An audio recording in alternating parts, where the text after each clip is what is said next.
नमस्कार, मी रत्नमाला। स्वागत आहे तुमचे माझ्या मी रत्नमाला या यूट्यूब चॅनलमध्ये। आज आपण बनवणार आहोत तोंडलीची सुकी भाजी। त्यासाठी मी 1 पाव तोंडली घेतलेली आहे। ती स्वच्छ धुवून कोरडी करून घेतलेली आहे। तोंडली चिरताना सर्वात आधी त्याचे दोन्ही टोके काढून घ्यायची आणि मग तोंडली आपल्याला जशी आवडेल त्या पद्धतीने चिरून घ्यायची। मी आता भेंडी ज्याप्रमाणे आपण गोल चिरतो त्याप्रमाणे गोल चकत्या करून घेणार आहे। सहसा आपण तोंडली खात नाही, पण कधीतरी बदल म्हणून ही भाजी करायला काहीच हरकत नाही। तोंडलीची भाजी बऱ्याच प्रकाराने केली जाते, पण मी आज अगदी साधी सोपी अशी डब्यासाठी सुकी भाजी करणार आहे।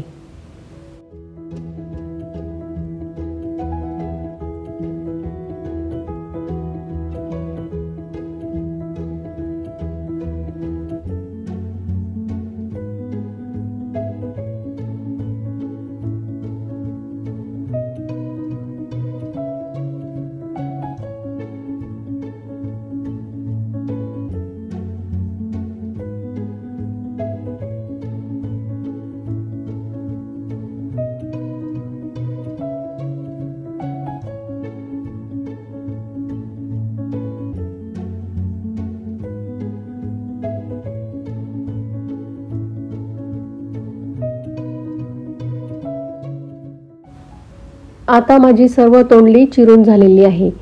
ती मी आता एका ताटलीत काढून घेणार आहे।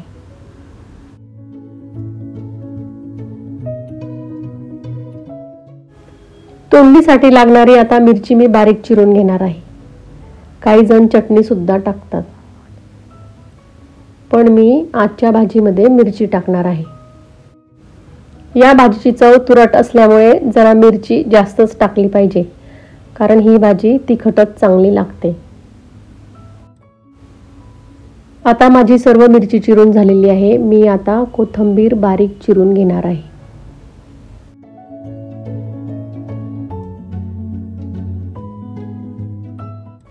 सर्वात आधी मी मिक्सरच्या भांड्यामध्ये लसूण, जिरे आणि आले यांची पेस्ट करून घेणार आहे।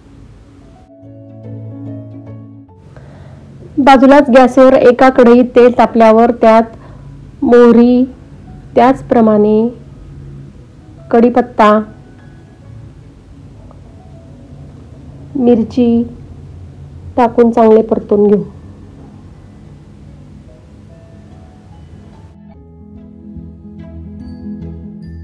नंतर त्यामध्ये आल्या लसणाची पेस्ट टाकून परत एकदा चांगले परतून घेऊ।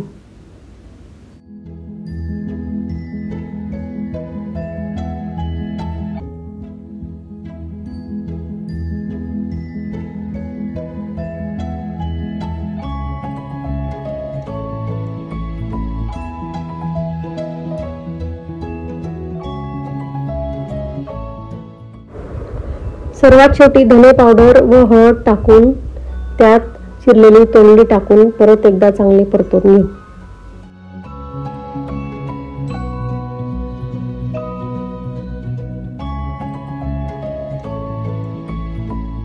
चांगले परतून झाल्यावर त्यात चवीनुसार मीठ टाकावे व वरून चिरलेली कोथिंबीर टाकावी आणि तोंडली चांगली परतून घ्यावी। तोंडली 5 ते 10 मिनिटे चांगले झाकून ठेवावी। 5 ते 10 मिनिटात आपली तोंडलीची भाजी चांगली शिजून मऊ होते।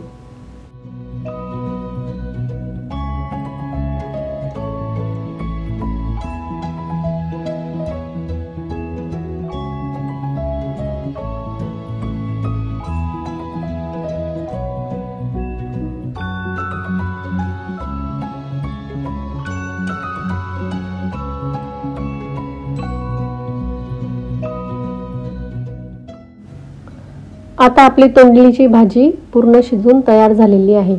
ती मी आता एका भांड्यात काढून घेणार आहे। कसा वाटला माझा हा व्हिडिओ कमेंट करा। माझे चॅनल लाईक करा, शेअर करा आणि सबस्क्राईब करा। धन्यवाद।